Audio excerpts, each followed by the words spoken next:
अथ मंत्र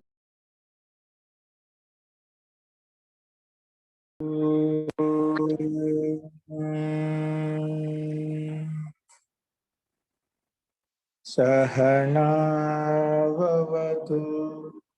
सहनौ भुनक्तु सह वीर्यं करवावहै तेजस्विनावधीतमस्तु मा विद्विषावहै।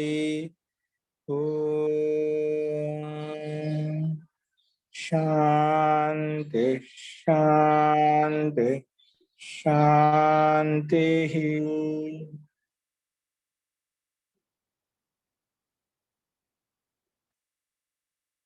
సర్వేభ్యో నమః. అందరికీ నమస్కారం అండి. నిన్న చెప్పిన పాఠంలో ఎవరికైనా సందేహాలు ఉన్నాయా?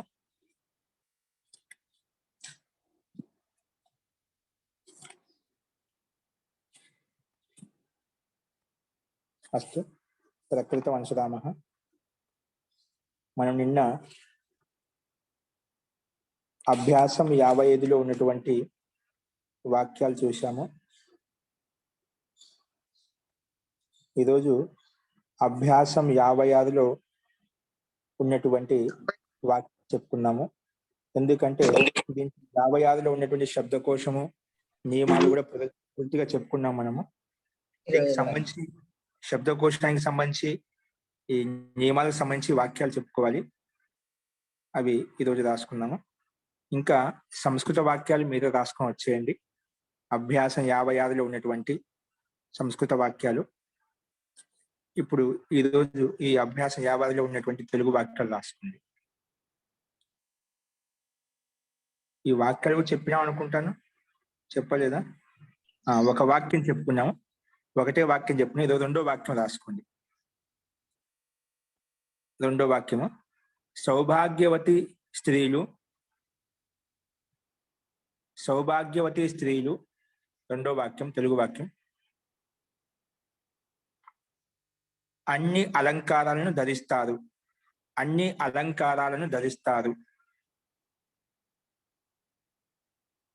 కానీ విధవా స్త్రీలు ధరించరు.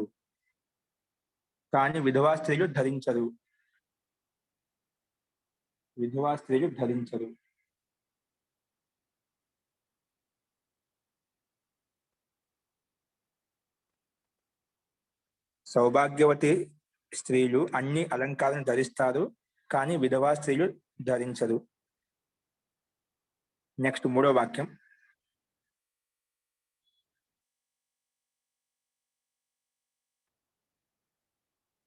అతడు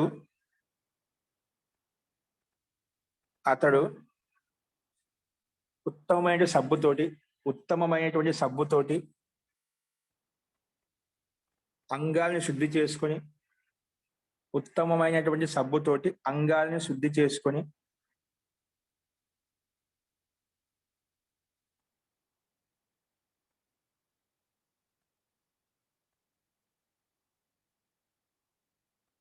శుద్ధి చేసుకొని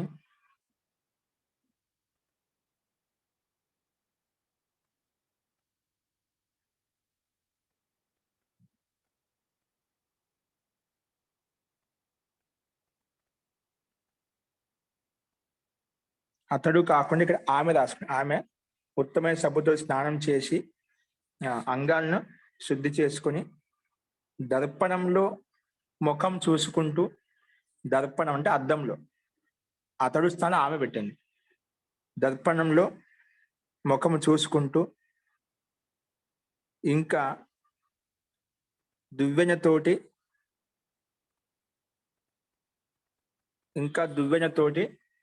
జడను అల్లుతున్నది.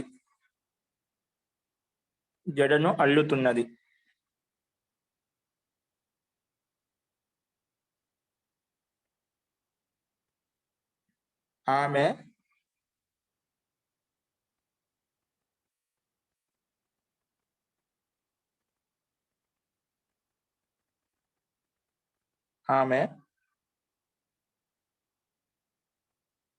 ఇక్కడ చూడు, వాక్యార్థంలో ఎలా తేడా వస్తామా, సంగతి పొరపాటు మిస్టేక్ అయిపోతున్నా ఇప్పుడు మామూలుగా అయితే ఇక్కడ వాక్యం ఏముందంటే ఆ సుందరి అని చెప్పాను. నేను సుందరి అనే శబ్దాన్ని ఉత్తమ అని చెప్పి ఆ పక్కకు తీసుకెళ్ళాను.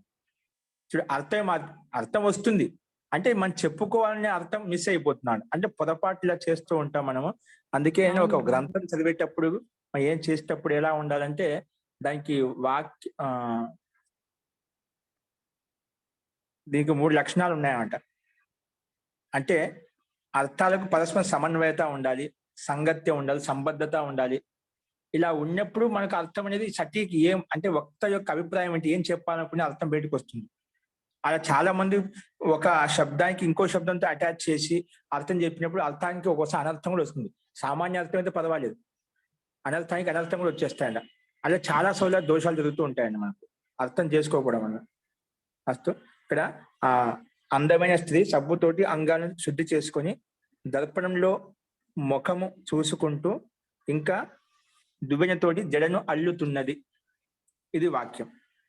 కాబట్టి అట్లా గమనిస్తూ ఉండాలి మనం. ఇక్కడే కాదు, ఒక విషయం చెప్పాను, నాకు సందర్భం వచ్చింది, నేను కూడా అలా చేశాను కాబట్టి ఇప్పుడు అంటే తరచుగా జరుగుతూ ఉంటాయి అట్లా పొరపాటున. కాబట్టి అందుకే 1-2 సార్లు మనం ఏ గ్రంథం చదివినా 1-2 సార్లు ఆ వాక్యం అర్థం కానీ ఏదో ఒక అసంగతంగా ఉంటే దాన్ని 1-2 సార్లు చదవాలి, 2-3 సార్లు చదవాలి. అప్పుడు ఆ అభిప్రాయం ఏంటి, నిజంగా వాస్తవిక అర్థం ఏంటి తెలుస్తుంది. ఒకసారి చూస్తూ కూడా మన వాక్యాన్ని చూడం, అంటే అర్థాలే అనర్థంగా మారిపోతాయి. సాంగత్యంగా సంబద్ధంగా అలా కదా సార్. రామునితో కపివరుని ఇట్లనియే అన్నదాన్ని రాముని తోక పివరిని ఇట్లని అన్నట్టుగా కదా మీరు చెప్పేది. అట్లా ఉంటున్నా అది ఇందుకే వాక్యం అది అట్లా. ఓకే అండి. ఆ సుందరి స్త్రీ సబ్బుతోటి స్త్రీ అవసరం. ఆ సుందరి సబ్బుతోటి అంగాలను శుభ్రం చేసుకుంటూ దర్పణంలో ముఖము చూస్తూ ఇంకా దువ్వెనతోటి వేణి అంటే జడను అల్లుతున్నది. ఓకే, అస్తు. నెక్స్ట్ 4వ వాక్యం. సింధూరం అనేది సౌభాగ్యం యొక్క లక్షణము, చిహ్నము. లేదా సింధూరం పెట్టుకుంటుందా, అది సౌభాగ్యవతి యొక్క లక్షణాలు, సౌభాగ్యంగా ఉంటాయి లక్షణం. సింధూరము సౌభాగ్యానికి లక్షణము.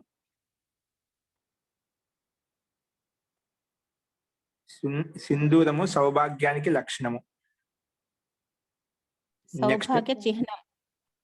సౌభాగ్య చిహ్నం. చిహ్నమన్నా లక్షణమన్నా ఇవన్నీ ఒకటే అండి, పర్యావాచ శబ్దాలు.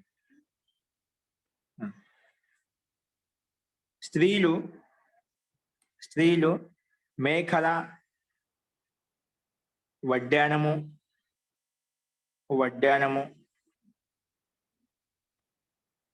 కుండల్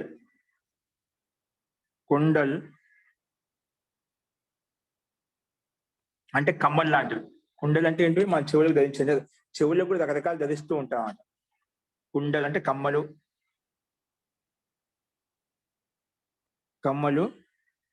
కూడా ధరిస్తారు.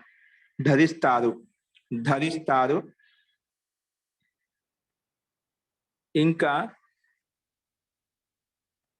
ఇప్పుడు చెప్పాలంటే షెంట్ అంటాం, ఇంకా ఇత్రు కూడా చల్లుకుంటారు. ఇత్రుని కూడా అప్పట్లో శృంగారం చేసేటప్పుడు, అలంకారం చేసేటప్పుడు అప్పట్లో సుగంధితమైన ద్రవ్యాలు, పదార్థాలు ఉండేటువంటి. అప్పుడు వాళ్ళు అలంకరించేటప్పుడు చేసేవాళ్ళు ఇత్రు అనేవాళ్ళు. అప్పుడు ఇప్పుడు మన షెంట్ అని చెప్పి షెంట్ కొట్టుకుంటూ ఉన్నాం.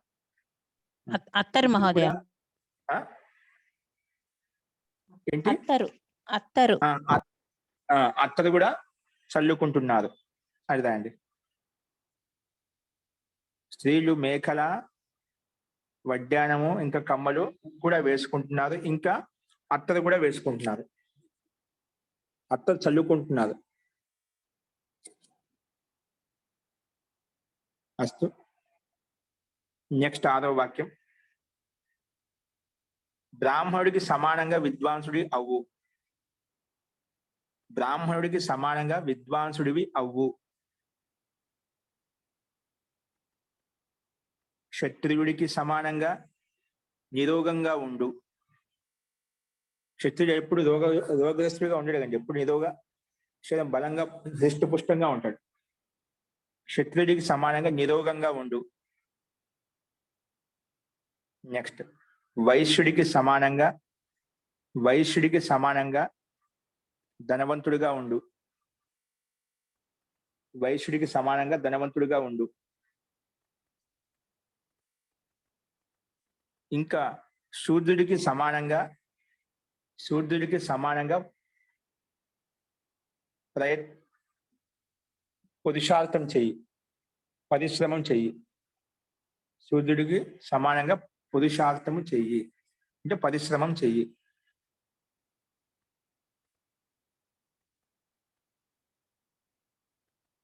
మహోదయ్ ఒకసారి చెప్పరా, రాసుకోలేకపోయి. వైశ్యుడికి సమానంగా విద్వాంసుడి అవ్వు. వైశ్యుడికి సమానంగా ధని అవ్వు, ధనవంతుడు అవ్వు. వైశ్యుడు ఎప్పుడు వైశ్యుడి దగ్గర ధనం ఎక్కువగా ఉంటుంది. వైశ్యుడికి సమానంగా ధనవంతుడివి అవ్వు. శూద్రుడికి సమానంగా పరిశ్రమి అవ్వు అంటే పురుషార్థం చెయ్యి. అంటే వీళ్ళు ఉండే గుణాలండి ఇవి. అలా ఉండు అని చెప్తున్నా అన్నమాట. అలా ఉండు అని చెప్పి. ఫస్ట్ నెక్స్ట్ అండి,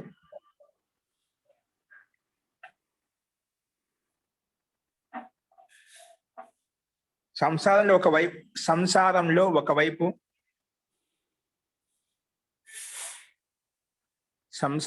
ఒకవైపు దారిద్ర్యము,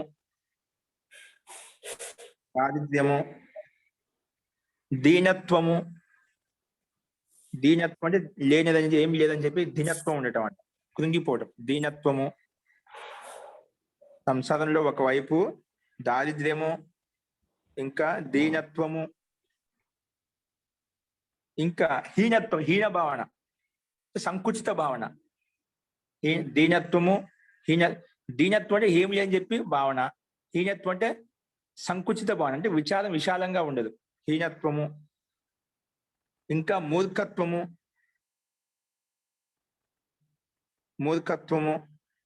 ఇంకా దుష్టత్వం,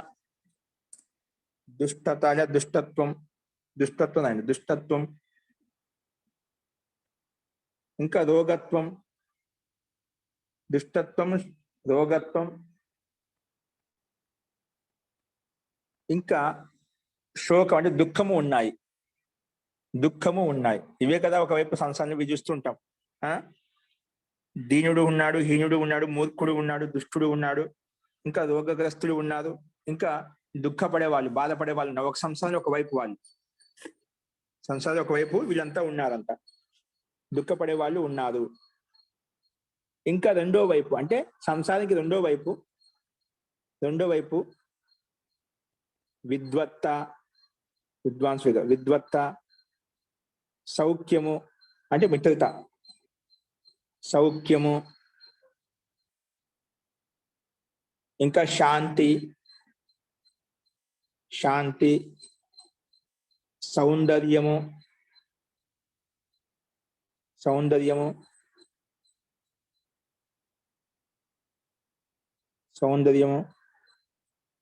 ఇంకా సాధుత అంటే మంచితనము ఉన్నాయి. మంచితనం ఉంది. చూస్తుండే విద్వత్త ఉంటుంది, ప్రేమ ఉంటుంది, అనురాగం ఉంటుంది, శాంతి ఉంటుంది, సౌందర్యం ఉంటుంది. ఇవన్నీ ఒకవైపు ఉన్నాయి, ఇవి ఒకవైపు ఉన్నాయి. సంసారంలో దృష్టికోణం ఎన్ని రకాలుగా ఉందని చూపించాడు. ఇవే కదా, ఏదో ఒకటి ఉంటుందా అండి, రెండిట్లలో ఉంటుంది. మూడవది అంటే ఏముంటుంది మనకి. అస్తు నెక్స్ట్ రాసుకోండి.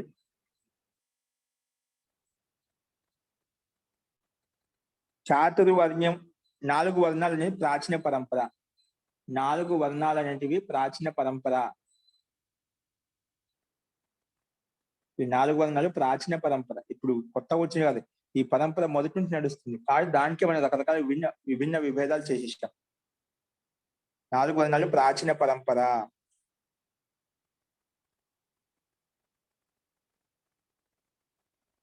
రాసుకోండి. నెక్స్ట్ త్రైలోక్యంలో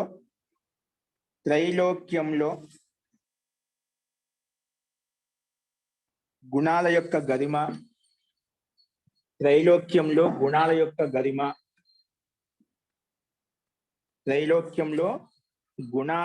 గరిమ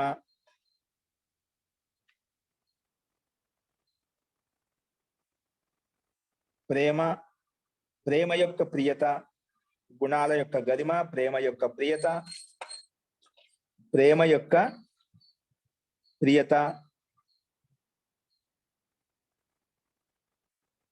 ఇంకా అహింస యొక్క మహిమ అనేది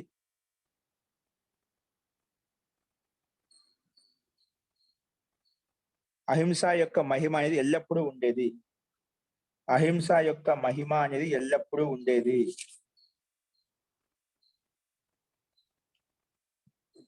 అహింస యొక్క మహిమ ఎల్లప్పుడూ ఉండేది. అహింస యొక్క మహిమ ఎల్లప్పుడూ ఉండేది. మహోదయ ఉంటుందా ఉండేది సరే ఉంటుందా అండి? అహింస యొక్క మహిమ ఎల్లప్పుడూ ఉండేది అంటే అన్ని ఇవి కూడా ఉన్నాయి కదా, ముందు కూడా తీసుకోవాలి.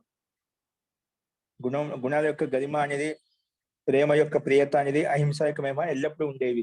ఇవన్నీ ఉంటుందని అనుకోలేదు, దానికి అహింస యొక్క గరిమ ఉంటుంది. ఇప్పుడు కూడా ఉంటుంది కదా మహోదయ, అందుకని ఉంటుంది అనుకోవాలి అంటున్నా. ఉంటుందంటే అన్ని ఉంటాయి అని చెప్తున్నా, ఉండేవి. అంటే ఇక్కడ ఏ లకారం వస్తుంది?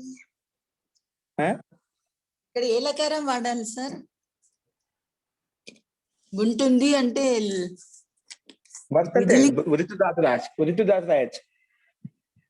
ధాతు కాదు మహోదయ, కాలము లట్టు తీసుకోవాలా అని. లట్టది ఉన్ననే భవిష్యత్ కాలం, అది భూతకాలం తీసుకోవాలి. భూతకాలం ఉండేవి, ఇట్లా ఎల్లప్పుడు ఉండేవి. లేకపోతే ఉంటుంది రాసుకోవచ్చు. చెప్తున్న వక్త యొక్క అభిప్రాయం బట్టి ఉంటుంది. ఇప్పుడు ఇదే తీసుకోవాలి కదా, లట్లకాలం తీసుకోవచ్చు, వర్తమానం తీసుకోవచ్చు, భూతకాలం తీసుకోవచ్చు. చెప్పే అభిప్రాయాన్ని బట్టి ఉంటుంది. మనం ఏ రకంగా చెప్పాలనుకుంటున్నాం. ఇప్పుడు ఎల్లప్పుడూ ఉంటుంది కాబట్టి మనం సదా ఉంటుంది. సరదా భవిష్యతి, సరదా భవతి, సామాన్య లట్లకాలం చెప్పచ్చు. సరదా భవతి ఎల్లప్పుడూ ఉంటుంది. సరదా, ఎందుకంటే సర్వదా అని చెప్పి విశేషణం పెట్టాను కదా, ఎల్లప్పుడు అని చెప్పాను. అంటే ఎల్లప్పుడు అనే విశేషణం వచ్చినప్పుడు ఆటోమేటిక్గా దాన్ని ఏ రకాలను ఉపయోగించుకోవచ్చు. ఉండేదని అప్పుడు భూతకాలం అలా ఉండేది అంటే ఇప్పుడు ఉండేదని అర్థం వస్తుంది కాబట్టి లట్లా రాసుకోవచ్చు, ఇబ్బంది లేదు. అభిప్రాయంలో కొంత తేడా వస్తుంది. ఎల్లప్పుడూ ఉండేది అంటే ఉంది, ఇది 3 లోకాల్లో కాబట్టి ఉంటుంది అని రాయండి, అదే బాగుంటుంది. ఉండే భూతకాలం అని కాకుండా లట్లకాలం ఊరికి అస్తిత్వం తెలియజేయాలి కాబట్టి ఎల్లప్పుడూ ఉంటుంది వర్తమాన కాలం రాయండి. అంటే ఇప్పుడు మన దాని వల్ల అర్థం వస్తుంటే భూతకాలంలో మాత్రమే ఉంటుంది, భవిష్యత్ కాలం ఉండదు అన్నట్టుగా, వర్తమాన కాలం ఉన్నట్టుగా ఒక సందేహానికి దారి తీస్తుంది. ఫస్ట్ ఇందాక నేను అన్నది అదే మహోదయ, ఇది అర్థమైనది. అంటే 3 లోకాలు అంటాం కదా, 3 లోకాలు ఇది ఎప్పుడు ఉంటుంది. అహింస యొక్క మహిమ ఎల్లప్పుడూ ఉంటుంది. నెక్స్ట్, రాముడు ధనాన్ని గ్రహిస్తున్నాడు.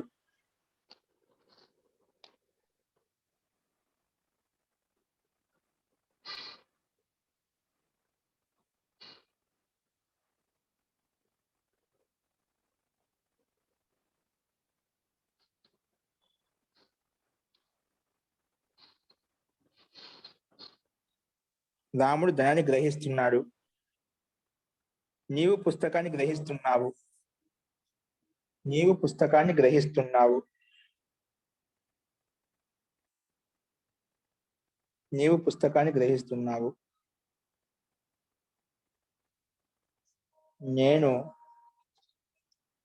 నేను పండ్లను గ్రహిస్తున్నాను. నేను పండ్లను గ్రహిస్తున్నాను. రమేష్ ధనాన్ని సంగ్రహిస్తున్నాడు.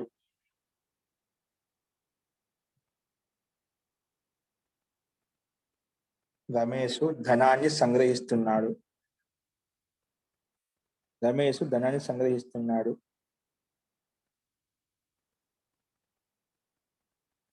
గురువు శిష్యుణ్ణి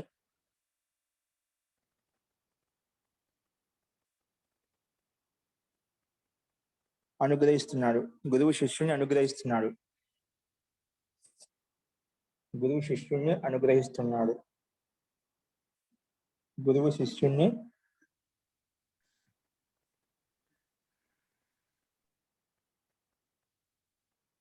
అనుగ్రహిస్తున్నాడు. నెక్స్ట్,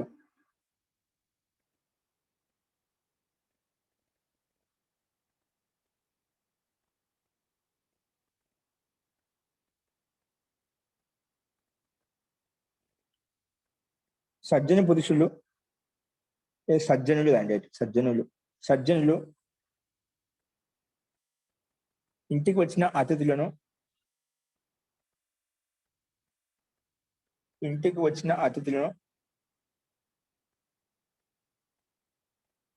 స్నేహపూర్వకంగా గ్రహిస్తారు.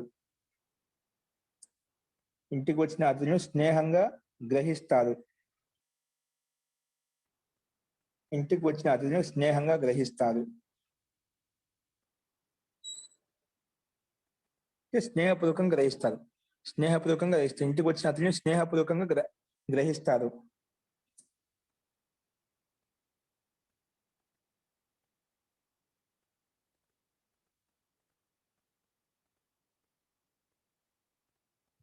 ప్రాచీన కాలంలో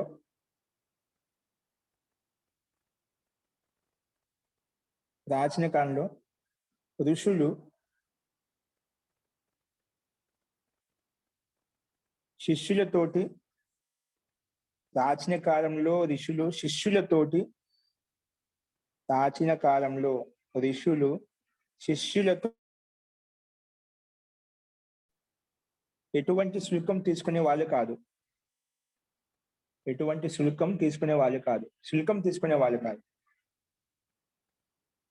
అప్పట్లో రాజ్య వ్యవస్థ ఉండేది. అప్పుడు రాజులే మొత్తం విద్యా వ్యవస్థ సంబంధించి మొత్తం వాళ్ళే చూసుకునేవాళ్ళు. ఋషి మాస్టర్లు అయినా కూడా వాళ్ళకైనా కూడా ఎటువంటి అవసరం ఉండేది. మొత్తం రాజ్య వ్యవస్థ నుంచి మొత్తం అంతా సౌకర్యం కల్పించారు. అటువంటి అవసరం ఉండేది కాదు. ఇప్పుడు మన శుల్క వ్యవస్థని మనం ఇప్పుడు ఈ కాలంలో వచ్చింది. ప్రాచీన కాలంలో ఋషులు శిష్యులతోటి శుల్కం అంటే ఫీజు, శుల్కం తీసుకునే వాళ్ళు కాదు. ఇది లిట్ లెక్క పెంచదండి, లిట్ లెక్క. నెక్స్ట్,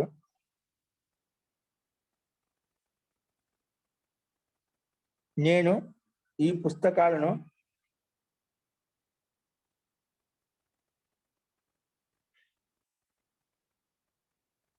నీ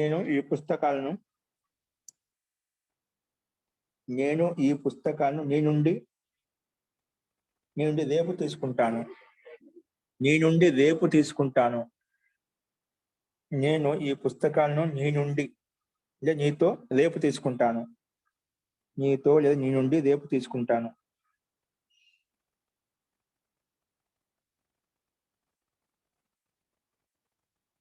నెక్స్ట్ వాక్యం,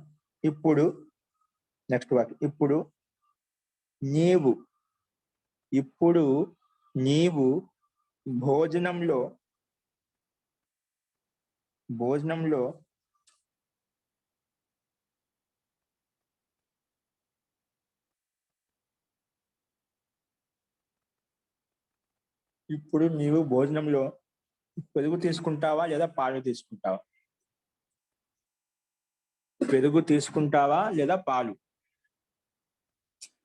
నీవు ఇప్పుడు భోజనంలో పెరుగు తీసుకుంటావా లేదా పాలు?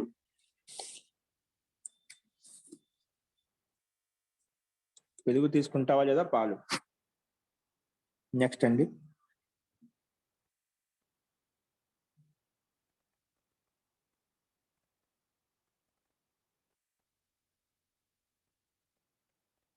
నేను ఇతనితో ఏమి తీసుకోమంటావు?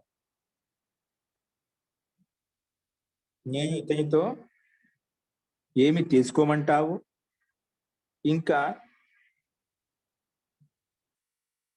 ఇతనికి ఏమి ఇవ్వమంటావు? నేను ఇతనితో ఏమి తీసుకోమంటావు? ఇతనికి ఏమి ఇవ్వమంటావు?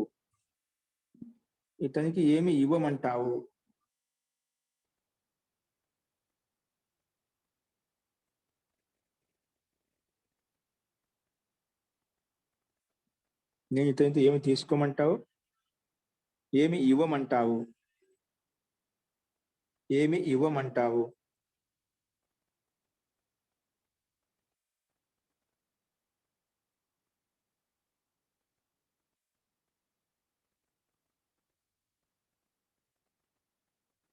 నేను ఇతనితో ఏమి తీసుకోమంటావు, ఏమి ఇవ్వమంటావు, ఏమి అర్థం కావడం లేదు.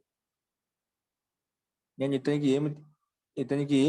ఇతనితో ఏమి తీసుకోమంటావు, ఇతనికి ఏమి ఇవ్వమంటావు, నాకు ఏమి అర్థం కావడం లేదు, నాకేం అర్థం కావడం లేదు.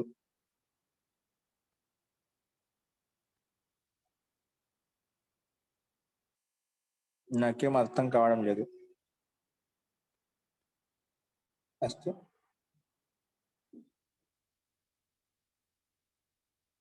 నీవు నిన్న అతనితో ఎన్ని రూపాయలు తీసుకున్నావు? నీవు నిన్న అతనితో ఎన్ని రూపాయలు తీసుకున్నావు?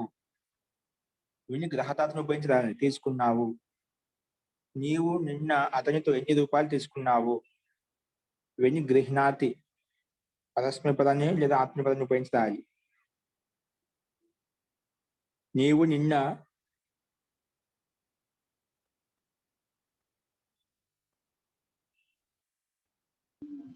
అతనితో లేదా అతని దగ్గర ఎన్ని రూపాయలు తీసుకున్నాడు రాసుకోవచ్చు. అతనితో ఎన్ని రూపాయలు తీసుకున్నాడు లేదా అతని దగ్గర ఎన్ని రూపాయలు తీసుకున్నాడు. నెక్స్ట్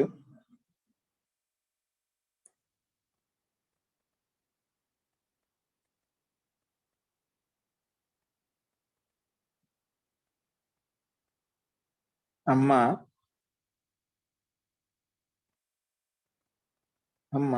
మనమిద్దరము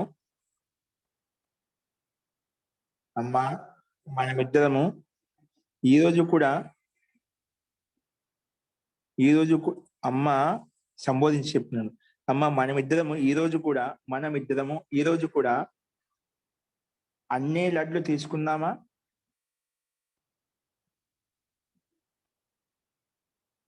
అన్ని లడ్లు తీసుకుందామా?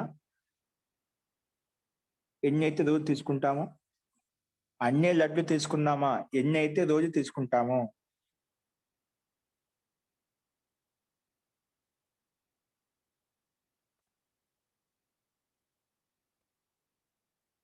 అమ్మ మనమిద్దరము ఈరోజు కూడా అన్ని లడ్లు తీసుకుందామా?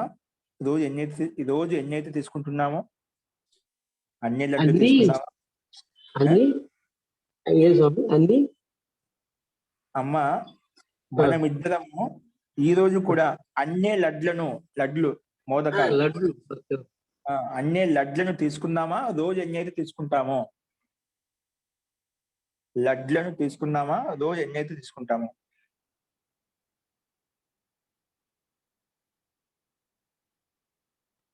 నెక్స్ట్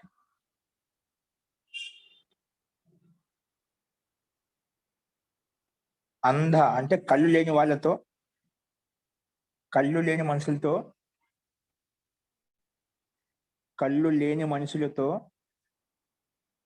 నీవు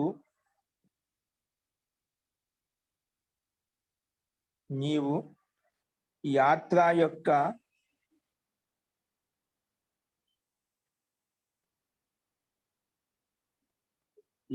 యొక్క డబ్బులు తీసుకోకూడదు. కళ్ళు లేని వాళ్ళ దగ్గర నీవు అంటే మీరు బహువచనం పెట్టుకున్నాం. అందరికీ చెప్తున్నాం అంట. కళ్ళు లేని వాళ్ళతో మనం ఎటువంటి ఏదైనా వాహనంలో వెళ్తున్నాము అలాగా తీసుకెళ్తున్నాం అనుకోండి, వాళ్ళతో ఎటువంటి డబ్బులు తీసుకోకూడదు. నీవు కళ్ళు లేని వ్యక్తులతోటి మహోదయ గుడ్డివారితో అని గుడ్డివాడని చెప్పి గట్టి చెప్పు. కళ్ళు లేని వాళ్ళంటే ఏమిటి? వాళ్ళే కదా. గుడ్డివాడు అనకుండా కొంచెం కళ్ళు లేని వాళ్ళు అంటే ఏదో కొంచెం సౌష్ఠవంగా ఉంటుంది అనేది మహోదయ. కళ్ళు లేని వాళ్ళతోటి మీరు యాత్ర డబ్బులు తీసుకోకూడదు. ఆ పదం కొంచెం కఠోరంగా ఉన్నట్టుగా ఉంటుంది కాబట్టి అట్లా తీసుకున్నాం. నెక్స్ట్ ఈరోజు నేను నా పాలు తీసుకున్నాను, నా నీళ్ళే తీసుకున్నాను. ఈరోజు నేను నా పాలు తీసుకున్నాను అంటే పాలు తీసుకోలేదు, నీళ్లు తీసుకోలేదు. ఈరోజు నేను పాలు తీసుకోలేదు, నీళ్లు కూడా తీసుకోలేదు.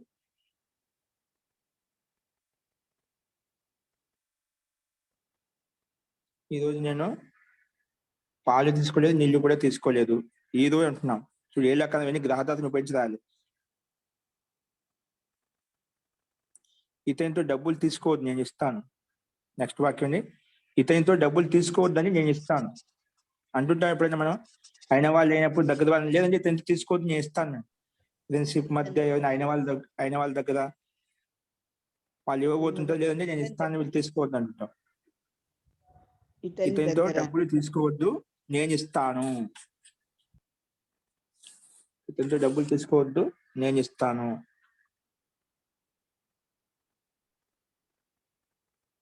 ఎక్కువ హోటల్కి వెళ్ళినప్పుడు చేస్తాం కదా మహోదయ,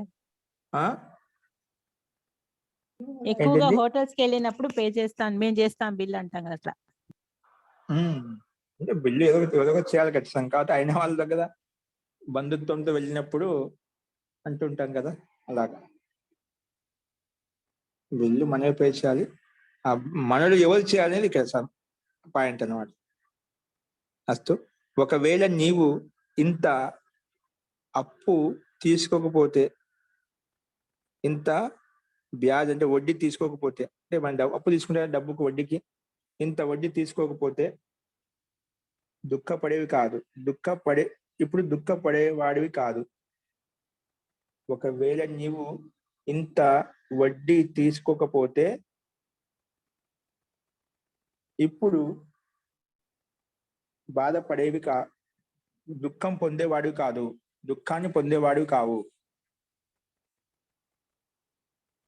ఇంత డబ్బు అంటే ఇంత అప్పు తీసుకోకపోతే, ఇంత వడ్డీ తీసుకోకపోతే ఇప్పుడు దుఃఖాన్ని పొందేవాడివి కాదు, దుఃఖాన్ని పొందేవాడివి కావు. ఇది లింగు లేఖాన్ని ఉపయోగించరాలి. ఓకే,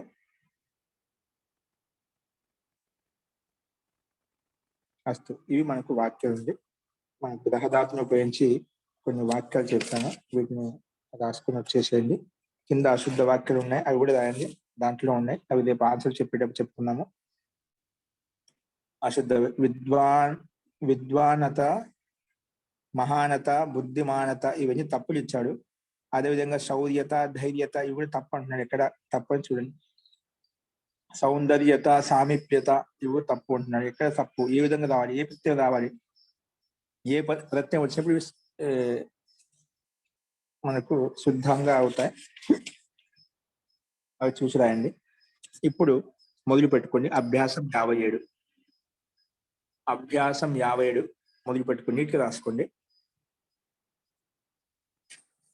ఆయాత. ఏంటండి? ఆయాత అంటే వేరే దేశం నుండి వచ్చాడు. ఆయాత. ఆయాత అంటే ఏదైనా ఇన్కమింగ్ అండి, ఇది కూడా చెప్పుకోవచ్చు. ఆయాత అంటే ఏదైనా ఒక ఇన్కమింగ్ వస్తుంది, ఆయామం వస్తుంది అంటే ఆదాయం వస్తుంది, అలాంటి అర్థం కూడా. ఇక్కడ ఆయాత అంటే వేరే దేశం నుండి ఈ దేశానికి రావడం, దేశాంతరం నుండి ఇక్కడికి రావడం, దేశాంతరం నుండి ఇక్కడికి రావడం ఆయాత అంటే. నెక్స్ట్ రాసుకోండి. నిధి. అభ్యాసం 57 అండి, మొదలు పెట్టుకుని కదా, నీట్గా రాసుకోండి. అభ్యాసం 57 స్టార్ట్ చేస్తున్నాం. అందులో శబ్దకోశం చెప్పుకోబోతున్నాం. నీట్గా రాసుకున్నాం. మొట్టమొదటి శబ్దం ఏం చెప్పాను? ఆయాత అంటే దేశాంతరం నుండి రావడం, దేశాంతరం నుండి అంటే వేరే దేశం నుండి రావడం, వేరే దేశం నుండి రావడం. నెక్స్ట్ నిర్యాత. నిర్యాత. నిర్యాత. నిర్యాత అంటే దేశాంతరం నుండి బయటికి వెళ్ళడం. నిర్యాత అంటే దేశాంతరం నుండి బయటికి వెళ్ళడం. అంటే మన ఇక్కడ దేశం నుండి మనం బయటికి మనం వెళ్ళిపోవడం అంట. అక్కడి నుంచి వాళ్ళు రావడం అంటే ఆయాత, ఇక్కడి నుంచి మనం వెళ్ళడం అంటే నిర్యాత. అది ఒక వస్తువు కావచ్చు, వ్యక్తి కూడా కావచ్చు అండి. వస్తువులను ఆయాత నిర్యాత చేస్తూ ఉంటాం కదా, అక్కడి నుంచి ఆయాతం అంటే తీసుకుంటూ ఉంటాం, ఇక్కడి నుంచి నిర్యాతం అంటే ఇక్కడి నుంచి పంపిస్తూ ఉంటాం. దేశ విదేశాలకు, గ్రామాంతరాలకు, నగరాలకు, స్టేట్లకు పంపిస్తూ ఉంటాం కదా. ఇక్కడ వస్తువులను అక్కడికే నిర్యాతం చేస్తాం, అక్కడ వస్తువు ఇక్కడ ఆయాతం చేసుకుంటాం. అంటే తీసుకోవడం, రావడం, ఎగుమతి దిగుమతి లాంటివి. అలాగా పంపించడం, తీసుకోవడం. నెక్స్ట్ వినిమయ. వినిమయ అంటే మార్చడం.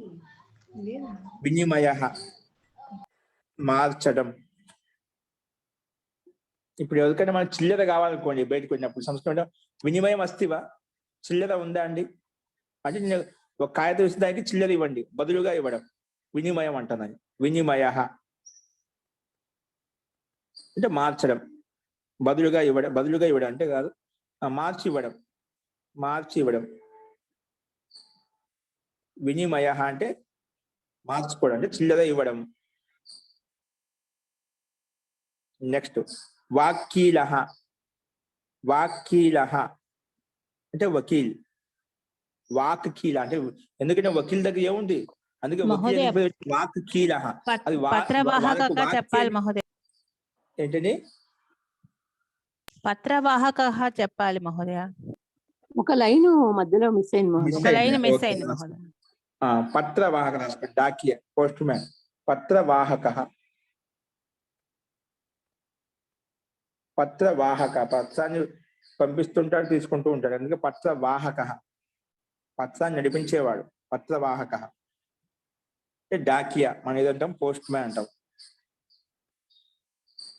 నెక్స్ట్ ఉత్కోచ, ఉత్కోచ.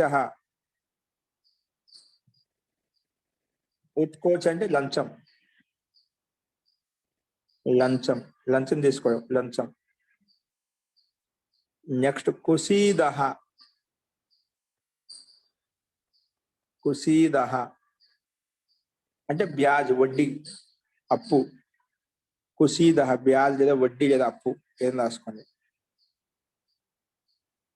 అభియోగ అంటే కేసు, కేసు నడుస్తుందండి, అభియోగం నడుస్తుంది, ముకదమా నడుస్తుంది అంటున్నా కదా, కోర్టులో కేసు నడుస్తుంది, దాన్ని అభియోగ అంటాం. అభియోగం నడుస్తుంది అంటే ముకదమా నడుస్తుంది అంటే కేసు నడుస్తుంది అర్థం. అభియోగ, అభియోగ.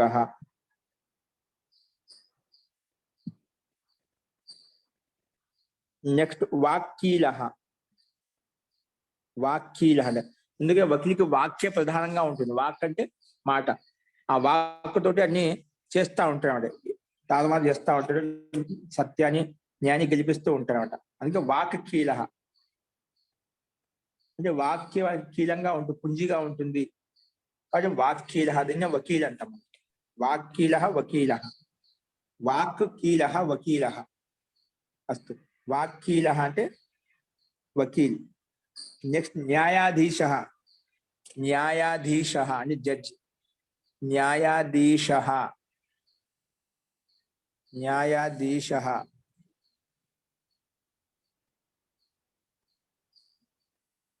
న్యాయాధీశ. నెక్స్ట్ అండి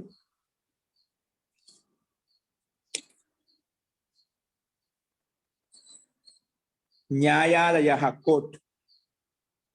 న్యాయాధీశ అంటే రాసుకో, జడ్జి రాసుకో. న్యాయాలయ, న్యాయాలయ కోర్ట్, న్యాయాలయ కోర్టు, న్యాయాలయ కోర్టు. దీనారహ, దీనారహ, దీనారహ అంటే ఎన్ని తెలుసా చదువుకున్నా, అషరిప్పి అంటాం. అషరిప్పి తెలుసా? నాణ్యముల మహోదయ, ఆ?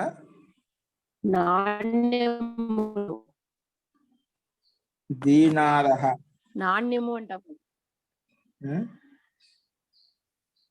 నాణ్యం అంటాం. అషరిప్పి నాణ్యమా? నాకు తెలియదు ఇది. నాణ్యం కాదు మహోదయ, నాణాలు. నాణ్యములు అంటాం కదా, నాణ్యములు అంటాం కదా, అఠాణా అవి అవి. అదే అప్పట్లో పైసలు ఉండేవి కదా, నాణ్యాలు. సొమ్మని రాసుకోవచ్చు కదా మహోదయ. ఏంటి ఏం రాసుకోవచ్చు? నిజాం టైంలో ఉండేది కదా మహోదయ, దీనారాలని మనకి. పైసలు రూపాయలు అప్పుడు నాణ్యాలు అనేవాళ్ళు, అషరిఫీలు అట్లా. ప్రాచీన పూర్వతన కాల నాణ్యములు రాసుకున్నాయి, నాణ్యములు. లే అషరిఫీలు, అషరిఫీ నాణ్యం. నెక్స్ట్ ఆపణ, దుకాణం. ఆపణ అంటే దుకాణము, ఆపణ అంటే దుకాణము. నెక్స్ట్ పణః, పణః,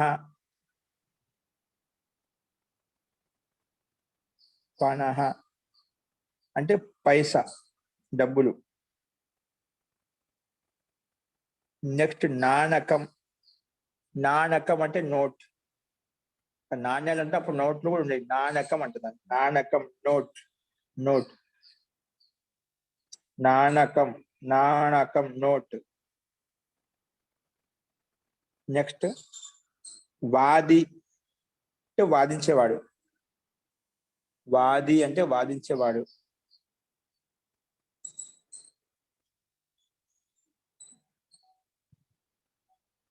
వాది అంటే వాదించేవాడు. నెక్స్ట్ ప్రతివాది అంటే విపరీతంగా వాదించేవాడు. వాది అంటే వాదికి ముద్దాయి మహోదయ. వాదికి ప్రతివాదిగా అంటే ప్రతిద్వందిగా వాదించేవాడు. వాది అంటే వాదించేవాడు, ప్రతివాది ప్రతివాదించేవాడు అంటే విరుద్ధంగా వాదించేవాడు.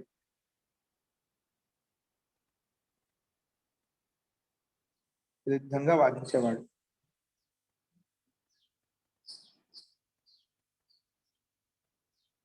రూప్యకం. రూప్యకం అంటే రూపాయ. రూప్యకం అంటే రూపాయ. రూప్యకం అంటే రూపాయ. నెక్స్ట్ రజతం అంటే చాంది. రజతం అంటే చాంది. రజతం అంటే చాంది, వెండి.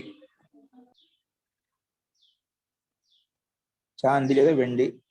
నెక్స్ట్ ఉపనేత్రం అంటే కళ్ళజోడు. ఉపనేత్రం అంటే కళ్ళజోడు. మహోదయ కొంచెం నిదానం అండి మహోదయ, చాలా వేగంగా వెళ్ళిపోతున్నారు. ఏంటండి? చాలా వేగంగా వెళ్ళిపోతున్నారు. అలా వేగంగా వెళ్తున్నానా? ఓకే, రాసుకోండి. రూప్యకం అంటే రూపాయ. రజతం అంటే వెండి. రజతం అంటే వెండి. మీకు స్క్రీన్ మీద కనిపించడం లేదా? లేదు మహోదయ. రాసుకోలేకపోతున్నామండి. అలాగే రాసుకోండి, నిదానంగా రాసుకోండి, తొందరగా లేదు. మహోదయ రూప్యకంకి ముందు ఒకటి చెప్పారు కదా మహోదయ, ఒకసారి చెప్తారా మహోదయ?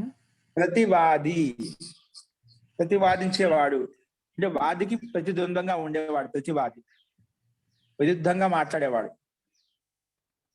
వాది ప్రతివాది. రూప్యకం అంటే రూపాయ. రూప్యకం అంటే రూపాయ. రజతం అంటే వెండి.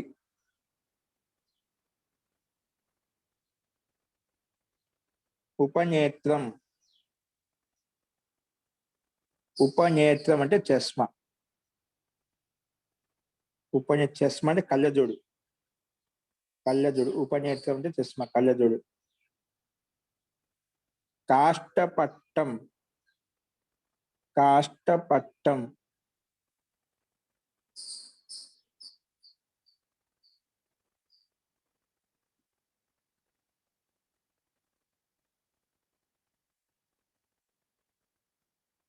కాష్టపట్టం అంటే ఈయన చెక్కతో చేసినటువంటి పట్ట అని పలకలాంటిది. కాష్టపట్టం పీఠం లాగా ఉంటుంది, అట్లా కొంచెం పెద్దగా ఉంటుంది. కాష్టపట్టం అంటే పలక, చెక్క పలక. అంటే ఇప్పుడు మంచాలు చెక్క పలకలతో ఉండేది, పెద్దగా ఉండేది కాష్ట పలకాలు. కాష్టపట్టం అంటాం. మహోదయ ఉయ్యాల బల్ల అనొచ్చా? కాదండి, కాష్టపట్టం అంటే రకరకాలుగా ఉపయోగించుకోవచ్చు. చెక్క చేసిన పలక పెద్దది. అంటే హిందీలో తక్ అంటే ఏంటి మహోదయ? మంచము. మంచము తక్త అంటే మంచము. చెక్క మంచాలు ఉంటాయి కదా, అలాగే. కాష్టపడి కాష్టం చెక్కతో చేయబడింది. అస్తు. అంటే పట్టె మంచాలు లాంటివి. పట్టె మంచాలు లాంటివి. ఇవి మనకు శబ్దకోశం అండి. ఇంకా ఏమైనా శబ్దాలు మిస్ అయ్యాయా? అందరూ రాసుకున్నారా? కాష్టపడ్డం అంటే మంచము. చెక్క పలక అంటే ఎక్కడైనా ఉపయోగించుకోవచ్చు, అది ఏ సందర్భంలో ఉపయోగించి చూసుకోవాలి. ఆయాత దేశాంతరం నుండి రావడము. నిర్యాత దేశాంతం నుండి బయటికి తీసుకెళ్ళడము, వెళ్ళడం. దేశాంతం నుండి బయటికి వెళ్ళడము అంటే దేశం నుండి బయటికి వెళ్ళడం. వినిమయ అంటే మార్చటం. వినిమయం అంటే మార్చటం. పత్రవాహక అంటే పోస్ట్ మ్యాన్. ఉత్కోష ఉత్కోచ లంచము. కుసీద అంటే బ్యాజ్ లేదా వడ్డీ, అప్పు. అభియోగ అంటే ముకదమ. ముకదమ అంటే కేసు. అభియోగ అంటే ముకదమ అంటే కేసు. వాక్కీల అంటే వకీల్. న్యాయాధీశ జడ్జ్. న్యాయాలయ కోర్ట్. దీనార నాణ్యములు, అప్పట్లో ఉండేటువంటి ప్రాచీన నాణ్యములు. ప్రాచీన నాణ్యములు అంటే అశరిపిలు ఏదైనా కావచ్చు. ఆపనహ అంటే దుకాణం అంటే అంగడి. పనహ అంటే డబ్బులు, పైసా. పనహ పైసా. నాణకం అంటే నోటు. వాది అంటే వాదించేవాడు. ప్రతివాది విపరీతంగా వాదించేవాడు అంటే విరుద్ధంగా వాదించేవాడు. ప్రతిద్వంద్వి, ప్రతివాది అంటే ప్రతిద్వంద్వి. ప్రతివాది అంటే ప్రతిద్వంద్వి అని రాసుకోవచ్చు. నెక్స్ట్ రూప్యకం అంటే రజతం అంటే వెండి. ఉపనేత్రం అంటే కళ్ళజోడు.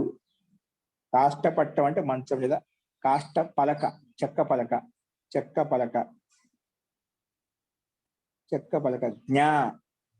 జ్ఞా అంటే తెలుసుకోవడం.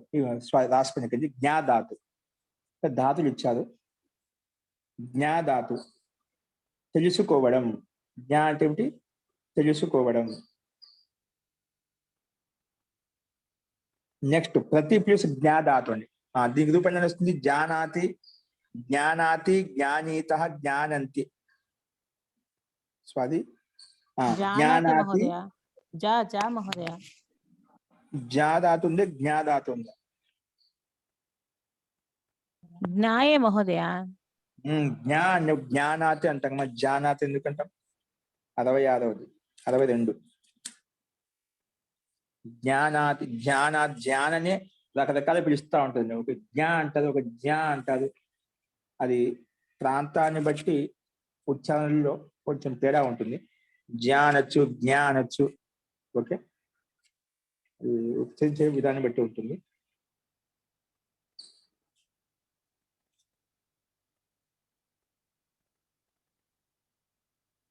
ఇక్కడ ఇచ్చిన మనకు జ్ఞాధాతుకి 62వ పేజీ.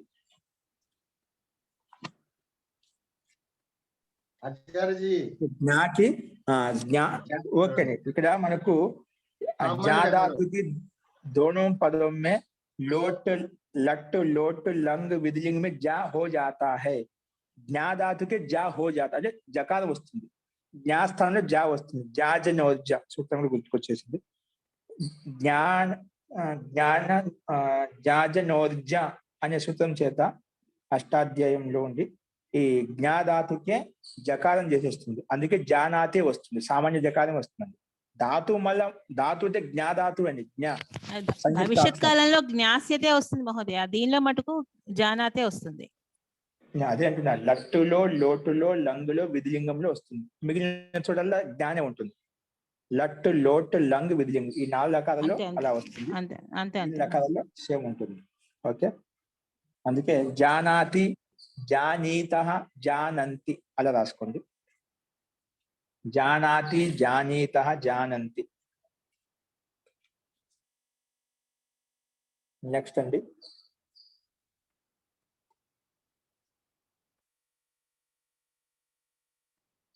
ప్రతిజ్ఞాధాతు. ప్రతిజ్ఞ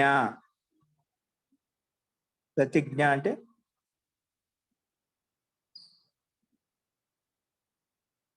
ప్రతిజ్ఞ. ప్రతిజానాతి, ప్రతిజాన ఇది ఆత్మీయపదం రాసేసుకుంటాం. ప్రతిజానీతే అని రాయండి. ప్రతిజానీతే, ప్రతిజానాతే, ప్రతిజానతే అలా వస్తుంది ఆత్మీయపదం. ప్రతి ఉపసర్గ వచ్చినప్పుడు ఆత్మీయపదం తీసుకున్నాం. ప్రతిజానీతే, ప్రతిజానీతే. ద్వివచనంలో జానాతే, ఇది కొంచెం జాగ్రత్తగా రాసుకోండి. ప్రతిజానాతే, ప్రతిజానతే అలా వస్తుంది. నెక్స్ట్ ప్రతిజ్ఞ అంటే ప్రతిజ్ఞ చేయడం. జానంతే రాదా? ప్రతిజానంతే రాదా? రాదండి. ఓకేనా, దీని రూపం భిన్నంగా ఉంటుంది. అది గ్రూప్ తర్వాత పెడతా, చూసి రాసుకోండి. నెక్స్ట్ అవజ్ఞ, అవపూర్వ జ్ఞాధాతు. అవపూర్వ జ్ఞాధాతు,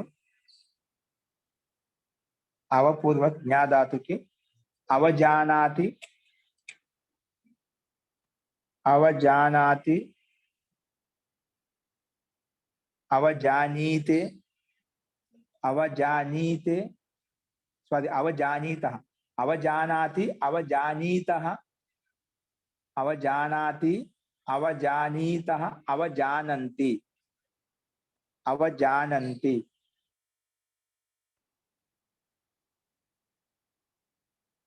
నెక్స్ట్ అండి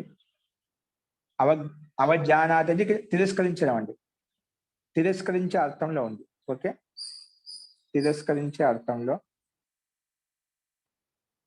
నెక్స్ట్ అండి అనుజ్ఞాధాతు, ఆజ్ఞ ఇవ్వడం. అనుజ్ఞ అనుపులో జ్ఞాధాతు, అనుజ్ఞ అనుజ్ఞ అనుజ్ఞాధాతు. ఇక్కడ కూడా అనుజానాతి ఆజ్ఞ ఇవ్వడం. అనుజానాతి అనుజానీతః అనుజానంతి అనుజానాతి అనుజానీతః అనుజానంతి అనుజానంతి ఇలా కదుపు నడుస్తుంది. నెక్స్ట్ అభిజ్ఞాధాతు అండి. అభిజ్ఞ అభిజ్ఞ అభి ప్లస్ జ్ఞాధాతు అండి. అభి ప్లస్ జ్ఞాధాతు. దీని రూపం కూడా పరస్పరం నడుస్తున్నట. అభిజాని అభిజానాతి అభిజానాతి అభిజానాతి అంటే ఏంటంటే గుర్తుపట్టడం అండి. ఏంటి గుర్తుపట్టడం, గుర్తించడం, గుర్తుపట్టడం లేదా గుర్తించడం. అభిజానాతి అభిజానీతః అభిజానంతి అభిజానాతి అభిజానీతః అభిజానంతి అభిజానంతి. ఓకే, అభిజానాతి అభిజానీతః అభిజానంతి. అభిజ్ఞాన శాకుంతలం అదే అభిజ్ఞ.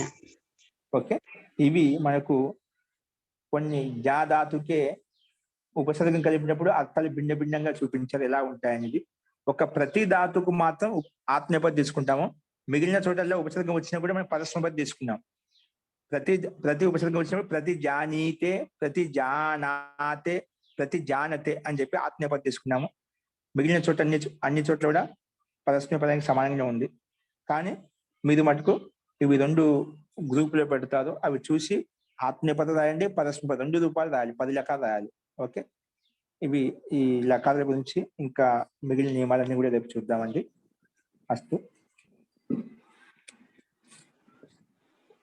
ఇక్కడ శబ్దకోశం పూర్తిగా అయిపోయింది అన్నమాట. నియమాలు రేపు చూద్దాం. మంత్రపాఠ.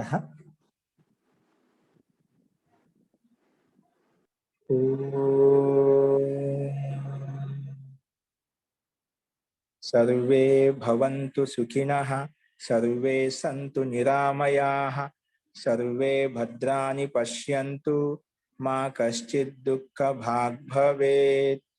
ఓం శాంతి శాంతి శాంతి. ధన్యవాదాలు.